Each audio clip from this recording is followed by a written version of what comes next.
Assalamualaikum warahmatullahi wabarakatuh. Selamat sore Bapak U. Susni Mahmud, SKP MSI, selaku dosen mata kuliah Komunikasi Terapeutik Keperawatan dan teman-teman semua. Saya, Arina Lautolivia, yang akan menjadi moderator pada presentasi kali ini di mata kuliah Komunikasi Terapeutik Keperawatan. Hari ini kita akan mendengarkan presentasi dari kelompok 5 yang akan memaparkan materi berjudul Dimensi Respon dan Tindakan dalam Komunikasi Terapeutik Keperawatan. Sebelumnya, saya akan memperkenalkan terlebih dahulu anggota kelompok saya. Ada Anis Anissa, Sri Cahyani, dan juga Sahla Anindya Albani. Tanpa berlama-lama, mari kita langsung saja ke presentasi yang pertama. Definisi komunikasi terapeutik. Komunikasi terapeutik adalah komunikasi interpersonal antara perawat dan pasien yang dilakukan secara sadar, direncanakan, bertujuan, dan profesional untuk membantu proses penyembuhan pasien. Hubungan ini didasarkan pada kebutuhan pasien dan dukungan emosional yang diberikan oleh perawat. Tujuan komunikasi terapeutik adalah membantu pasien menjelaskan masalah kesehatannya sehingga dapat mengurangi beban perasaan dan beban pikiran yang dialami oleh pasien, mengurangi kecemasan, beban pikiran, dan tekanan emosional pasien, membantu pasien mengambil keputusan yang tepat terkait masalah kesehatannya, menumbuhkan rasa percaya diri dan kontrol diri pasien terhadap kondisi yang sedang ia alami. Selanjutnya ada ciri-ciri komunikasi terapeutik. Ada 4 ciri-ciri komunikasi terapeutik. Yang pertama yaitu empati, memahami kondisi dan perasaan pasien. Yang kedua ada rasa percaya atau trust, saling menghargai dan aman dalam berkomunikasi. Yang ketiga ada validasi, memastikan perasaan dan pesan pasien diterima dengan benar. Dan yang keempat, perhatian melalui kontak mata, ekspresi wajah, dan sikap tubuh yang mendukung. Selanjutnya ada dimensi respon. Dimensi respon adalah kemampuan perawat memberikan respon secara verbal, vokal, dan nonverbal terhadap pesan pasien untuk mendukung kenyamanan, penerimaan, dan proses komunikasi yang lebih efektif dalam penyembuhan. Respon. Yang pertama ada empati, menggambarkan pemahaman perasaan pasien. Yang kedua, validasi, mengakui dan menegaskan bahwa perasaan pasien adalah wajar. Yang ketiga, parafrase, mengulang pesan dengan kata sendiri untuk memastikan pemahaman. Yang keempat, refleksi, mengekspresikan kembali emosi pasien.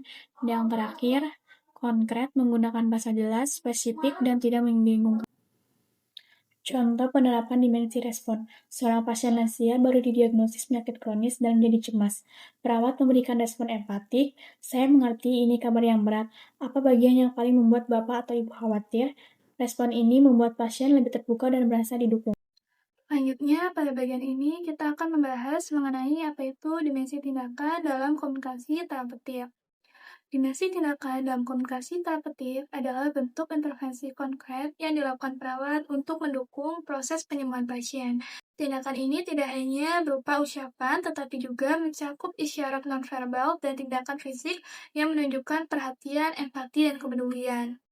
Dimensi tindakan berfungsi untuk membantu pasien dalam memahami kondisi mereka, mengambil keputusan yang tepat, dan merasa lebih termotivasi dalam menjalani proses perawatan. Melalui tindakan yang tepat, perawat dapat memberikan rasa aman dan membantu pasien merasa memiliki kendali atas kesehatannya. Selanjutnya, kita masuk pada jenis-jenis tindakan terapeutik. Ada 3 jenis utama tindakan dalam komunikasi terapeutik, diantaranya yang pertama tindakan informasi, merupakan bentuk pemberian penjelasan yang jelas, akurat, dan relevan agar pasien memahami kondisi kesehatannya.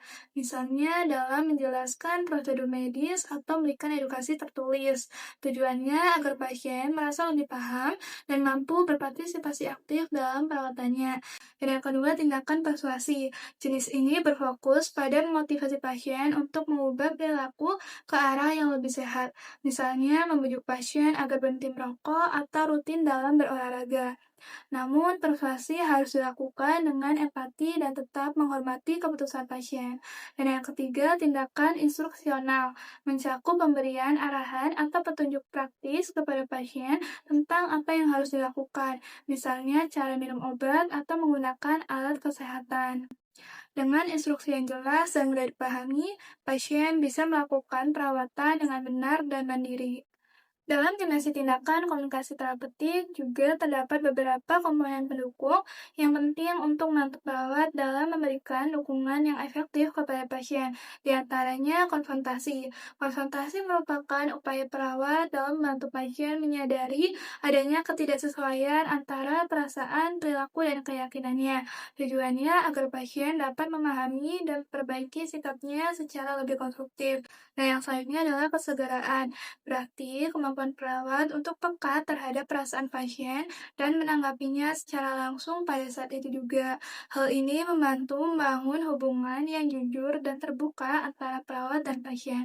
Dan yang ketiga yaitu membuka diri. Perawat berbagi pengalaman atau perasaan pribadi secara wajar untuk menciptakan kepercayaan dan kedekatan dengan pasien. Hal ini dilakukan melalui empati, mendengarkan aktif, dan komunikasi yang tulus. Dan yang keempat yaitu emosional katarsis, yang mendorong pasien untuk mengungkapkan perasaan atau masalah yang mengganggu agar tercapai kelegaan emosional. Di sini perawat berperan dalam membantu pasien untuk mengekspresikan emosi dengan cara yang aman. Dan yang terakhir yaitu bermain peran. Digunakan untuk membantu pasien memahami suatu situasi dari sudut pandang yang berbeda. Melalui simulasi atau peran tertentu, pasien dapat belajar cara baru dalam menghadapi masalah atau berinteraksi secara lebih positif. Selanjutnya, integrasi dan praktik perawatan. Dalam praktik perawatan, dimensi tindakan merupakan bagian penting dari komunikasi terapeutik yang berfungsi mengubah empati dan pemahaman menjadi bentuk tindakan nyata. Integrasi dimensi tindakan dalam komunikasi terapeutik adalah proses menggabungkan kemampuan empati dan mendengarkan dengan tindakan nyata yang mendukung kebutuhan pasien.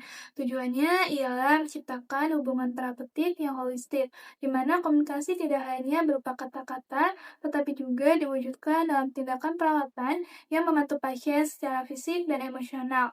Pendekatan ini menjadikan perawatan lebih fokus, efektif, dan bermakna bagi pasien. Kesimpulan dari materi yang telah kami sampaikan adalah komunikasi terapeutik adalah komunikasi yang direncanakan dan bertujuan untuk mendukung proses penyembuhan pasien. Perawat harus mampu memberi respon empatik sekaligus melakukan tindakan yang sesuai dengan kebutuhan pasien. Integrasi antara dimensi respon dan tindakan membantu menciptakan hubungan yang saling percaya, meningkatkan kenyamanan, serta membuat pasien lebih aktif dalam proses perawatan. Dengan komunikasi terapeutik yang baik, tujuan perawatan dapat dicapai secara lebih efektif dan holistik. Sesi presentasi dan diskusi hari ini telah selesai. Terima kasih kepada kelompok 5 atas penyampaian materinya, serta kepada semua teman-teman yang sudah aktif berdiskusi dan bertanya. Semoga materi yang disampaikan dapat menambah pemahaman dan bermanfaat bagi kita semua. Mohon maaf apabila ada kekurangan atau kesalahan. Wassalamualaikum warahmatullahi wabarakatuh.